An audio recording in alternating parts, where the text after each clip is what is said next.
یہ باب ہے غزوہ فتح مکہ کے بارے میں، جو حضور صلی اللہ علیہ وسلم نے فتح مکہ کے موقع پر غزوہ فرمایا تھا۔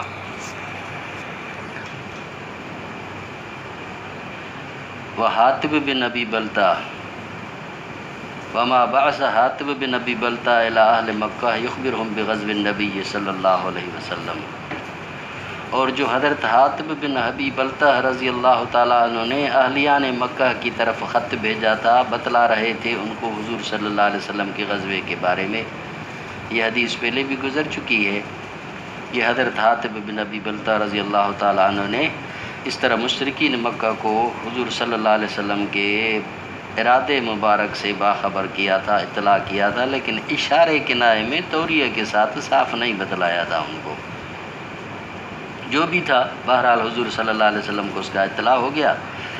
اسی کی طرف اسی حدیث پاک میں اس کو ذکر کیا فرما رہے ہیں، چونکہ اسی کا تعلق بھی فتح مکہ سے ہے، اسی مناسبت سے اسی کو فتح مکہ میں ذکر فرمایا۔ فرما بھی قال حدثنا قتیبہ قال حدثنا سفیان عن عمرو بن دینار قال اخبرني الحسن بن محمد انه سمع عبید اللہ بن ابی رافع یقول سمعت علیا، میں نے خود حضرت علی سے سنا، فرمایا بعثنی رسول اللہ صلی اللہ علیہ وسلم انا والزبیر والمقداد، مجھے اور حضرت زبیر حضرت مقداد کو، قال انطلقوا جاؤ حتی تاتوا روضۃ خاخ، یہاں تک کہ تم روضہ خاخ پر پہنچو گے، فإن بها زعینۃ، وہاں پر ایک اونٹ سوار عورت ہے، معها کتاب، اس کے پاس خط ہے، فخذوا منها، اسی سے وہ لے لو۔ قال فانطلقنا، ہم گئے تو آدا بنا خیلنا، ہم دوڑاتے جا رہے تھے ہم اپنے سواریوں کو، حتی اتینا الروضۃ، یہاں تک ہم اسی چشمے پر پہنچے،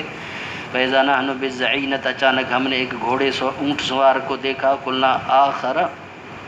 اخرجی الکتاب، ہم نے اسے کہا کہ خط کو نکال، قالت ما معی الکتاب، کہنے لگی میرے پاس کوئی خط شت نہیں ہے، فقلت لتخرجن الکتاب، میں نے کہا کہ تو خط کو شرافت سے نکال، ولنلقین الثیاب، نہ تیرے کپڑے اتاریں گے۔ یہ جو دھمکی دی، اسی دھمکی کی وجہ سے وہ عورت ڈر گئی۔ قال فاخرجته من اقاصها، وہ اپنی گتھیوں سے اسی کو نکالا، فاتینا به رسول اللہ صلی اللہ علیہ وسلم،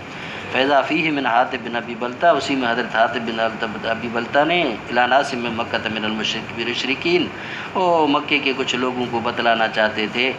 ببعض امر رسول اللہ صلی اللہ علیہ وسلم، حضور صلی اللہ علیہ وسلم کے کچھ معاملات کے بارے میں۔ فقال رسول اللہ صلی اللہ علیہ وسلم یا حاطب ما ھذا، آپ نے پوچھا وہ حاطب یہ کیا ہے؟ قال یا رسول اللہ لا تعجل علی، فرمانے لگے اللہ کے رسول میرے بارے میں تکڑ نہ فرمائیے، انی کنت امرأ ملصقا فی قریش، بے شک میں تھا رہا کرتا تھا قریشیوں کے پڑوس میں، یقول کنت حلیفا، میں ان کے حلیف تھا یا ملصق تھا، ولم اکن من انفسها، اور میری کوئی ان کے ساتھ جان پہچان نہیں ہے، وکان من معک، اور جو بھی آپ کے ساتھ ہیں من المہاجرین، وہ جو مہاجرین میں سے، من لہم قرابات یحمون اہلیہم واموالہم، جو اپنی حفاظت کریں گے اپنے اہل عیال کے، اپنے مالوں کی، فاحببت اذ، میں نے اسی وجہ سے میں نے چاہا کہ اذ فاتنی ذالک من النسب، چونکہ میرا عزیزی قریبی کو رشتہ دار وہاں نہیں ہے ان کے اندر، ان اتخذ عندہم بدن یدن، کہ میں ان کے ساتھ ایک تعلق رکھوں، یحمون قرابتی، کہ وہ میرے قرابتی کا پھر لحاظ رکھیں، ولم افعلوا ارتدادا عن دینی ولا رضا بالکفر، میں نے یہ عمل ارتداد عن دین کے طور پر نہیں کیا، نہ رضا بالکفر بعد الاسلام کے طور پر کیا ہے۔ فقال رسول اللہ صلی اللہ علیہ وسلم انه قد صدقکم، آپ نے فرمایا بے شک یہ تمہیں سچ کہتا ہے۔ فقال عمر یا رسول اللہ دانی اضرب ان کو، حضور مجھے چھوڑیے کہ میں اس کی گردن اتاروں، هذا المنافق، یہ بڑا منافق ہے۔ فقال انه قد شهد بدرا، حضور نے فرمایا کہ وہ بدری ہے بابا، وما يدريك لعل الله اطلع على من شهد بدرا، کیا خبر آپ کو کہ اللہ نے باخبر کر دیا ہے بدریوں کے بارے میں، کہ خدا تبارک و تعالیٰ نے بدریوں کے بارے میں یہی فرما دیا کہ معلومات سے تم کرو تم جو کچھ تم چاہو، قد غفرت لکم، میں نے تم کو بخش دیا۔ وانزل اللہ سورہ، اس کے بارے میں اللہ نے یہ صورت مبارکہ نازل فرمائی، اے ایمان والو لا تتخذوا عدوی وعدوکم اولیاء، نہ بناؤ تم میرے دشمنوں کو اور اپنے دشمنوں کو دلی دوست، تلقون علیہم بالمودہ، کہ ان کے سن تم یاری کے تعلقات رکھو، علاقوں لہی فقط ضل سوا سبیل، جو اس طرح کی دلی تعلقات ان کفر والوں کے ساتھ رکھے گا جس سے تعلقات کی وجہ سے اسلام کو نقصان پہنچے، فقط ضل سوا سبیل، بے شک وہ گمراہ ہوا سیدھے راستے سے، بھٹک گیا سیدھے راستے سے۔ باب غزوۃ الفتح فی رمضان، یہ غزوہ فتح کا ہے رمضان میں۔ حضور صلی اللہ علیہ وسلم نے چونکہ جو صلح حدیبیہ کا فرمایا تھا اس صلح حدیبیہ کے شرائط کے اندر یہ بھی شرط تھا جو قبائل میں سے مشرکین مکہ کے ساتھ حلیف بنیں گے ان کو ان کے حلیف بنایا جائے گا، جو ہمارے حلیف بنیں گے تو ہم ان کو اپنا حلیف بنائیں گے۔ تو حلیف بنانے کا مطلب یہ ہے کہ اگر ان کو تکلیف ہوگی تو فریق مخالف اس کے ساتھی کو بھی تکلیف سمجھا جائے گا، کو لینا دینا ہوگا تو اسے لینے دینے میں بھی وہ ذمہ دار ہوگا۔ تو بنو خزاعہ نے حضور اکرم صلی اللہ علیہ وسلم کے ساتھ شامل ہونے کا اعلان فرمایا تھا، حلیف بننے کا اعلان فرمایا تھا، اور بنو بکر والوں نے جو ہے وہ مشرکین مکہ کے ساتھ حلیف ہونے کا اعلان کیا تھا۔ بنو بکر کی اور بنو خزاعہ کی آپس میں لڑائی چلتی تھی، علامہ صاحب، زید صاحب، تو بنو بکر کی ایسی لڑائی چلتی رہتی تھی آپس میں پرانی، ایک دوسرے کے قتل بھی کیے تھے، اسی قتل کی وجہ سے ان کی آپس میں ٹھنی ہوئی تھی۔ بہرحال جب حضور اکرم صلی اللہ علیہ وسلم کے اسی صلح کی وجہ سے بنو خزاعہ کو اطمینان ہو گیا، تو اسی اطمینان ہونے کے بعد پھر اس طرح کی ان کی آپس میں لڑائی بھڑک اٹھی۔ بنو بکر والے انہیں بنو خزاعہ کو جو دیکھا کہ ایک موقع پر وہ آئے ہوئے ہیں، یہ معاہدہ ہونے کے بعد،